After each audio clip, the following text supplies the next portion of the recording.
do we have a unique town for you. Come see the beauty only on See Indonesia.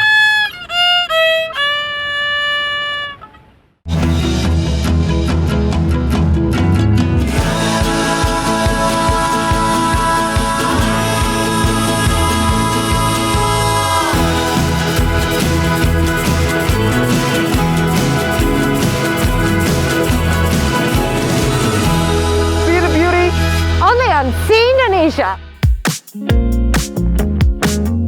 Say hello to Tangerang City, a bustling town of 2.2 million residents just off the western side of our capital city, Jakarta. They call this Kota Benteng, or the Fortress City, for their defiance against colonial rule. For all its life, Tangerang breathes from this river, the Cisadane River. It runs 126 kilometers from Mount Pangrango over there to the estuary just down there. It's a huge river. This very river established Tangerang as a port city for some 4 centuries, supplementing Batavia as a spice trade hub. Today, it still serves as a vital port, not to the sea, but the air.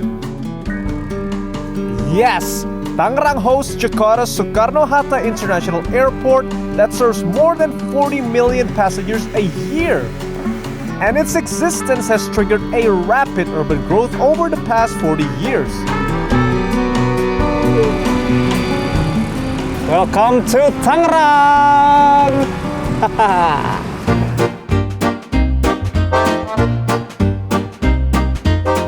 Although often overlooked, the city is undergoing a major transformation in recent times.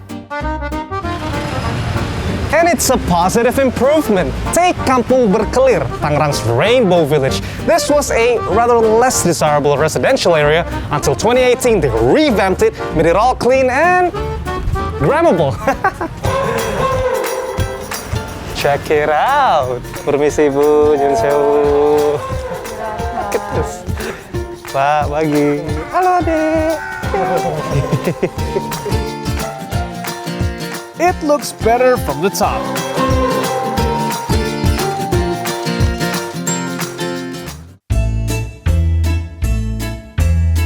The culture of Tangerang is mostly influenced by Javanese and Betawi. But take a stroll downtown though, and you can see a major influence from one particular ethnic group.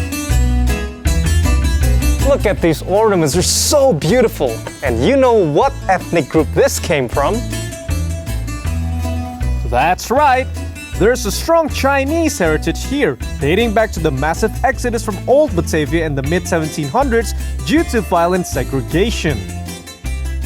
And along with the new settlers also came their music, which has become the iconic tune of Tangerang.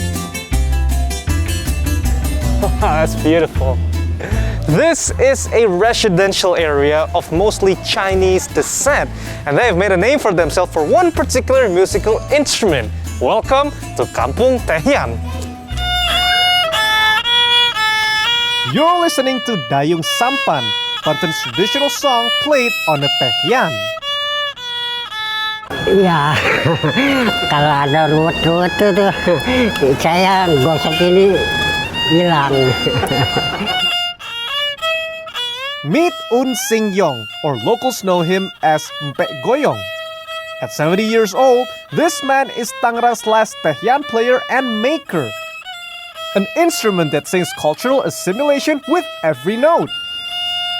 Dia kali ini asalnya sih emang dari Cina musik ini, namanya erhu. Kalau jatuh ke Indonesia nih bilangnya nih Tahyan. Tahyan came about in the 18th century and since then has been an integral part of the local Betawi culture and a prominent feature of the Tanjidor and Gambang Kromong orchestras. It's played during celebrations, weddings, and even mournings. Goyong himself picked it up as a kid in primary school, inspired by his father's musical background as a Gambang Kromong orchestra member. After spending nearly all his life around Tahyan, playing it is second nature. Kalau saya nih feeling gitu, otodidak. Ada juga bisa pakai not balok.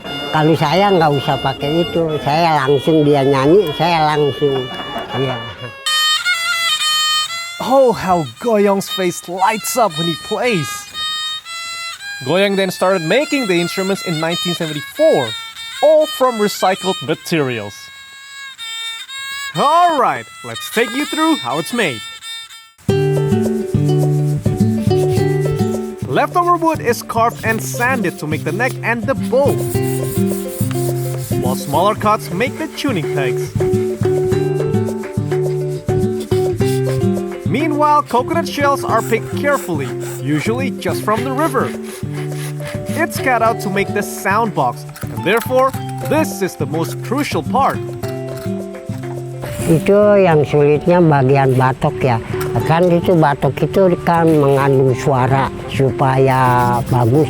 Kalau batoknya kurang bagus, dia suaranya dek-dek itu kurang bagus, jelek suaranya. Kalau dia tong-tong ngagentrang. Then comes assembling. The neck meets the coconut shell and a bridge is put on.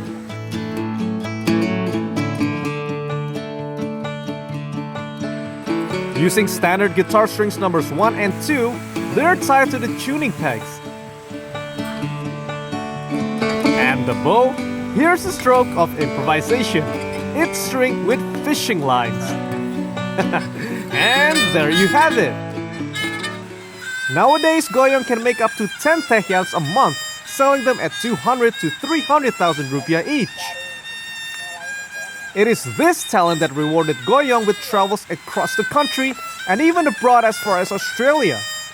In 2018, city officials made the area into what's called the Benteng Chinese Cultural Center, dubbing it Tahyan Village, all thanks to Goyong. Wow, udah pada meninggal. Cuman saya.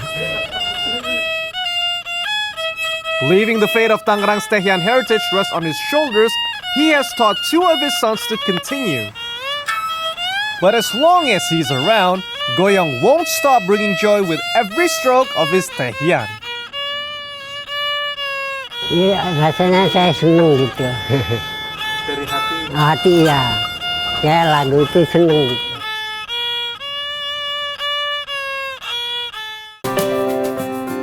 Let's take you out of town for a change of scenery. Come on, give us some love!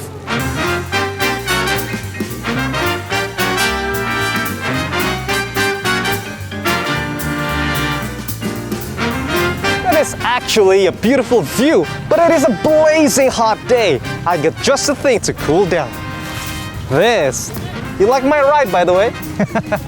This is not just any hat, though. This is a heritage, a story of strength and resilience. It's windy. And so we took a 1-hour drive to Jambe district to the west. Hey, to tell you about this hat, we've come to the place where it's made, which is right here. Punten Ibu. Check it out. It's not easy.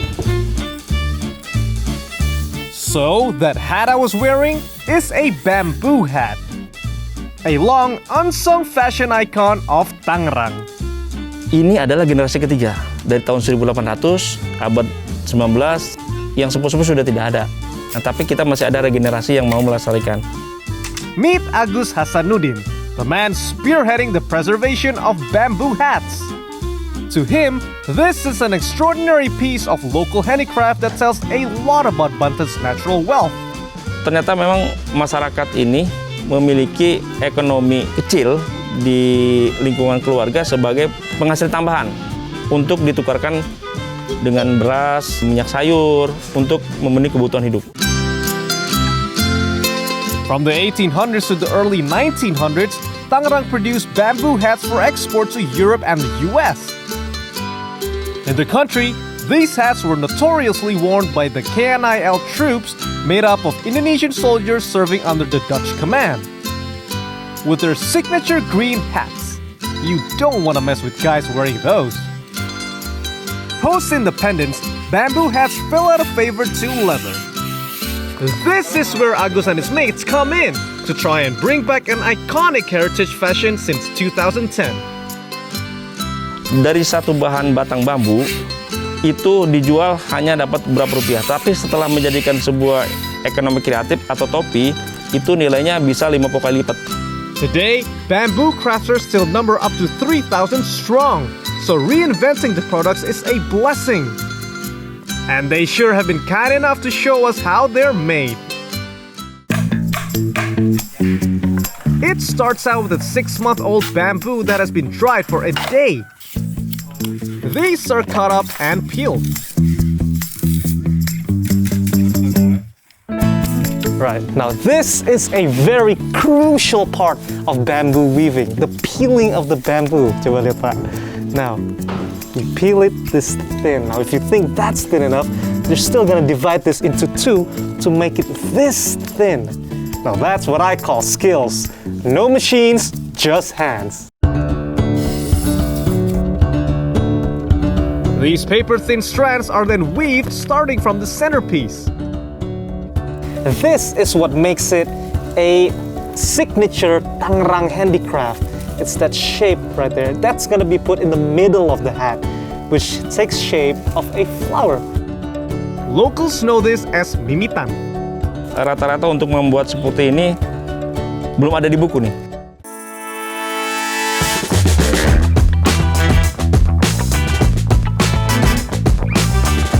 Molds are used to form the hat. A team of 2 weavers might only get 2 hats done a day. Once they're shaped, it's coated with water-based adhesive to make it rock hard. And voila!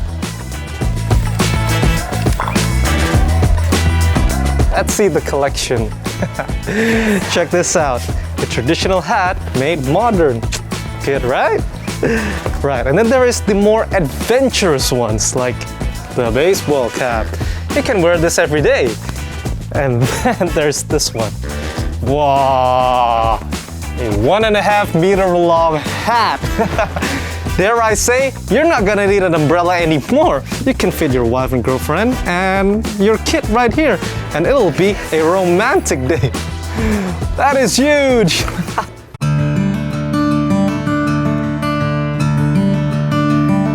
In 2011, Agus went as far as making a 2-meter wide hat, which sparked public attention and won a national record. His product range are endless, from Mexican sombreros, fedora hats, to handbags. At its peak, they could produce up to 1,000 hats per month. The pandemic, though, has taken a toll, but their savior is an innovation of the everyday need of Muslims, peci. While fashionable hats are only occasionally worn, these are worn pretty much all day. 5 kali sehari. Gitu. Prices vary from 50 to 200,000 rupiah each, while handbags and baskets are just under 100,000 rupiah. The bamboo community has become an important lifeline for local artisans, and it's also crucial in influencing the younger generation to preserve the heritage.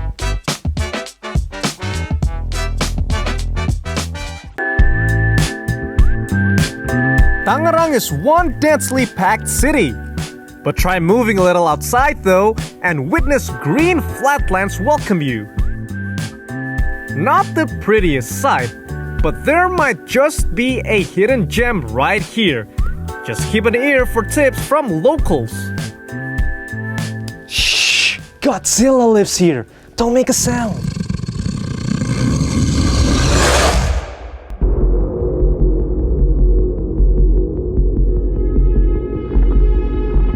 You're looking at 65 million years of history in a time when huge dinosaurs used to roam the land of Java.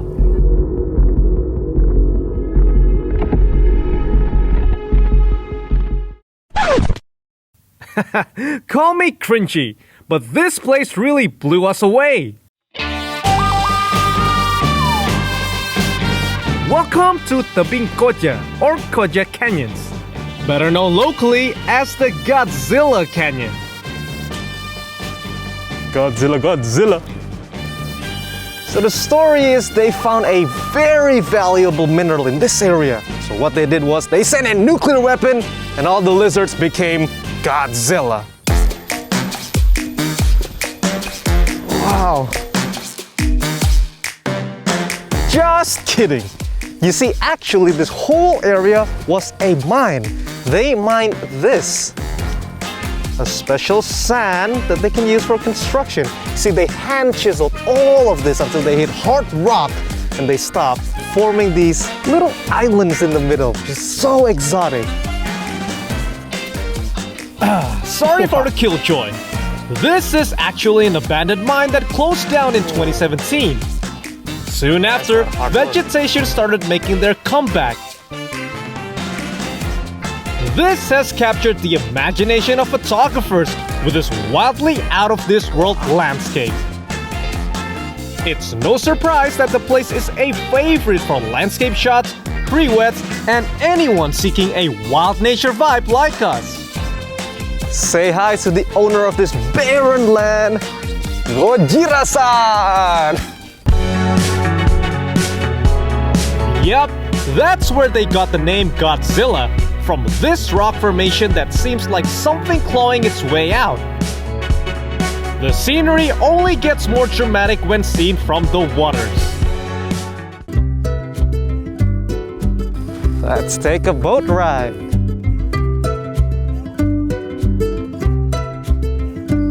See, this cliff face is how deep they dug, about 10 meters down, until they struck a water source. So the water raised up and they never receded since then, giving it a Jurassic Park theme. Look at it. It is so exotic. It's clean water. Look at that. Row, row, row the boat gently down the stream. Merrily, merrily, merrily, merrily, life is but a dream. What a beautiful place.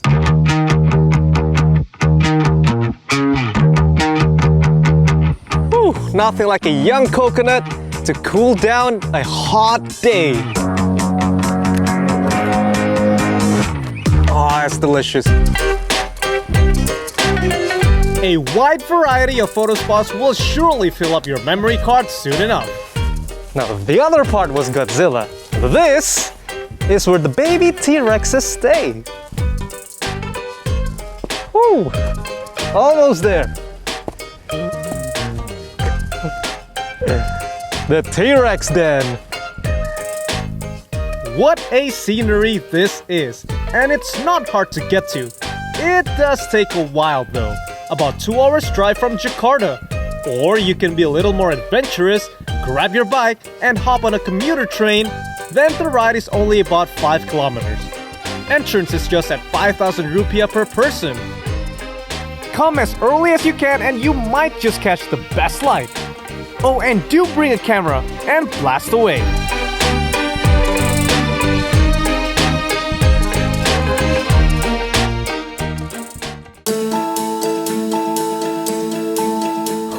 Now we're starving, so back to town we went. Earlier we talked about Tangerang's Chinese heritage, which carries into the local taste. First stop, a favorite sweet treat. You're looking at a 58-year-old factory making Dodo, a centuries-old recipe of glutinous rice, palm sugar, and coconut milk. It's a favorite snack for Chinese and Islamic New Year's. Wow, look at that. Fresh Dodo. Now this is the last part, which is packaging. So they package it in long plastic tubes and they look delicious. And they've been kind enough to leave us some to try right here. Oh, still warm. Aku cobain ya, Bu? Oh, sticky. That is delicious. I'm taking some home.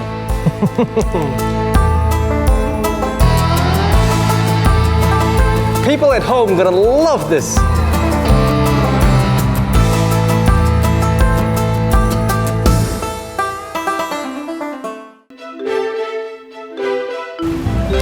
What's traveling without having some traditional dish? But we have one just for you. Bang brewok Dido. Asia. Thank you.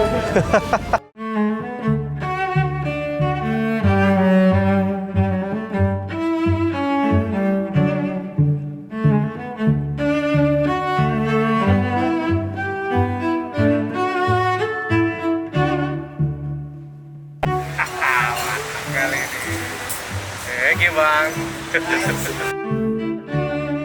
Okay, we have here rice noodles, egg, ooh, ayam kampung. This is very traditional chicken, topped with the celery, and of course, the bomb, the thick broth. Ah, there's potatoes there as well. All right, let's try this. Woohoo! Sweet! That is delicious.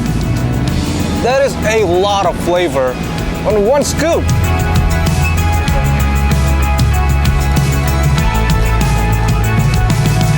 Ooh. That is delicious. And the rice noodle is soft, and the toppings are very tasteful. The chicken, the egg, and the broth. Oh man, that's a killer. I could get 10 bowls of this, and I'm not gonna get bored.